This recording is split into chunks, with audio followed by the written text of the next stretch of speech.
What if your green card application is still pending, but you want to go on a vacation or a cruise outside of the United States? Or consider this scenario: a family member or a friend or a loved one is in critical condition and they are outside of the USA, the Philippines or wherever, and you need to be there. That's a difficult place to be in, but there is a solution to that. Hey there, my name is Mighty. Welcome to Clueless in the US. It is my goal in this channel to help you move, survive, and thrive in the United States. You can apply for your advance parole through USCIS Form I-131 so that you can safely exit the United States and come back without abandoning your green card application. Hey, just a quick disclaimer, I'm not an immigration lawyer and this is not meant to be taken as legal advice, so I advise you to read the instructions carefully, or if you have any questions, talk to a lawyer. So applying for USCIS Form I-131 is free if you apply together with your I-485, which is the adjustment of status, which will grant you to become a permanent resident in the United States. If you apply for it separately, then it costs $575 for that form and $85 for the biometrics. So to begin the process of filling out your I-131 application, please visit uscis.gov/I-131. Scroll down until you see the Form I-131 and instructions for Form I-131. I really suggest reading the instructions so that you're not just blindly following me explaining this form, but rather so that you will also have an understanding of the requirements and what you need to do for this form. So you can download the form. This is where it looks like, and it's better to fill it out on an Adobe PDF software instead of your browser. And then this is a copy of the instructions. Keep this handy, it is really helpful. You don't need to put anything here, this is only for the USCIS. Now let's start filling up information about you on part 1.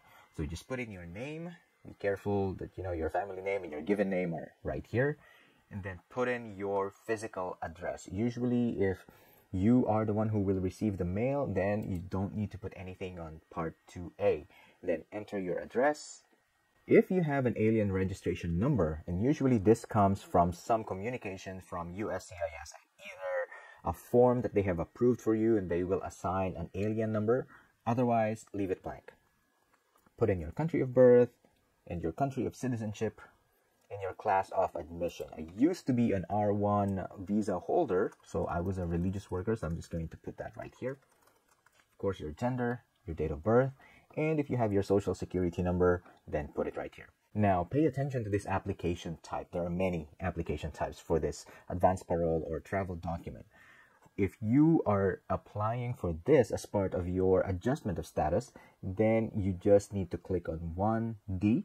I am applying for an advance parole document to allow me to return to the United States after temporary foreign travel.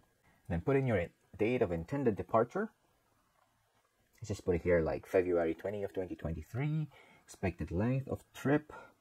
And then on part 3, number 3A, you need to answer if you are in exclusion, deportation, removal, or rescission proceedings. If you're not, then just answer no. If you are, then put in yes and put in the additional information that's being asked on the form. Same with number 4, just answer yes or no. The form will ask where you want the travel document sent. So the easiest thing is to just click on number 5. It's to the US address that you have put in part 1. Some of this form can actually be applied by some folks who are outside the US who needs this type of document.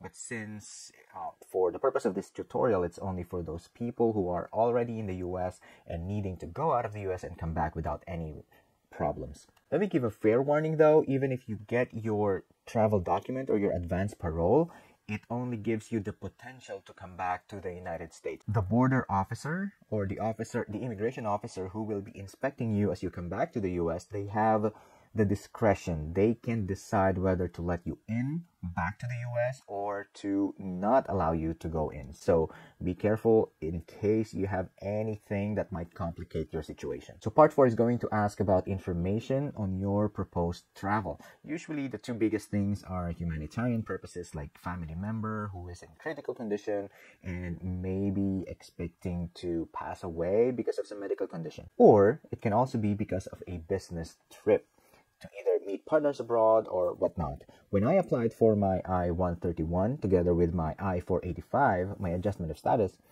I was needing to travel for work and I needed to visit 2 countries on a space of 2 months. And so I needed to put in there like a business trip and then list down the countries that I was going to visit. And in that case, I needed also to present a letter of support from my employer because of my work. And again, if you need a sample of letter of support from your employer, visit cluelessintheus.com/I-131. Okay, for part 5, if you are not yet a permanent resident, then this does not apply to you. Part 6 only applies for those applying for refugee travel document. And now, part 7 applies to you because you are applying for advance parole, and that's what this tutorial is all about. This part is asking you to explain how you qualify and what circumstances warrant the issuance of advance parole. And usually the circumstances, again, are humanitarian or because of your employment and as part of your I-485 application. So you need to explain how many trips you want to use this for. And in this case, for our example, it's just going to be 1 trip. 2A, 2B will probably not apply to you because this one is just asking for if the advance parole document will be received by someone who is currently outside of the US. And part 8, we're almost done. Don't forget to sign your application because otherwise USCIS will reject your application. They will not even consider it. And then put in your date of the signature and your phone number. Now for part 9, if you are the applicant and you prepared this document, you don't need to fill this out at all.